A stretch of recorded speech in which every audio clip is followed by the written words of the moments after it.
Hello mga kalaki, so meron na naman akong ibabahagi sa inyong pampaswerte para mamayang gabi. So ito ay napakagandang gawin nyo para kayo ay swertehin ngayong taong 2025. So maganda nyo itong gawin ngayong January 25, 2025 kasi mamayang gabi magkakaroon ng planet alignment.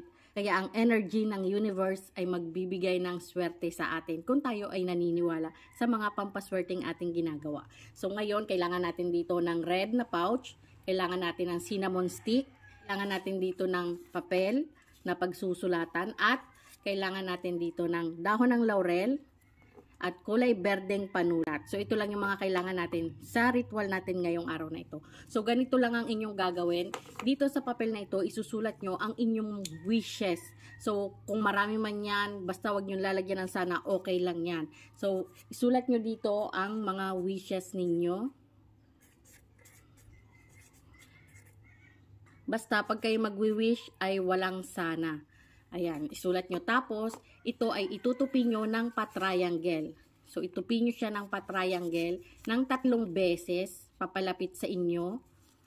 Ayan, ganyan lang kasimple ang inyong gagawin. Ito sa inyong palad at visualize kayo na kayo ay sinuswerte na natatamasan nyo na ang mga kahilingan na inyong sinulat dito, na natutupad na lahat ng kahilingan nyong isinulat sa papel na ito. So, i-visualize nyo yan dahil napakaganda na gawin nyo ito. So, gagawin nyo to ay nakaharap kayo sa silangan. Kahit anong oras, gabi, umaga, basta ngayong 25 ay gawin nyo ito.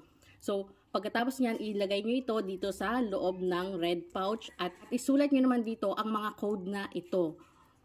1176. Ito ay wish fulfillment. So, napakagandang code ito para sa inyong mga kahilingan. At 4418.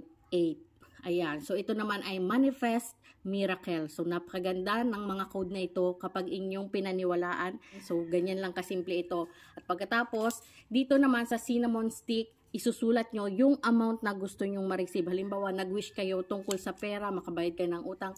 Isulat nyo dito sa cinnamon stick yung amount na gusto nyong ma-receive. Sign of peso kung nasa Pilipinas kayo, sign of dollar kung nasa ibang bansa kayo, kung anong currency ng pera nyo. Isulat nyo dito kung ano yung inyong kahilingan. So, ganyan lamang po kasimple itong ating pampaswerteng ito. So, ayan, ganyan lang. So, depende sa inyo kung ano yung amount na isusulat nyo. Basta yung sigurado kayo na talagang matatanggap ninyo, makiklaim ninyo. So, ayan, ganyan lang kasimple yan. At tapos, isisilid nyo na ito dito sa red pouch. At itong red pouch na ito ay isabit nyo sa pintuan ng inyong tahanan. Sa main door, pwede yan. O kaya naman sa bintana, pwede rin yan. So, hayaan nyo ito ng 21 days doon. Pagkatapos, ito ay ibabaon nyo sa lupa. So, lahat ng ito ay ibabaon nyo sa lupa. Sama-sama na itong ganyan sa pagbabaon ninyo sa lupa.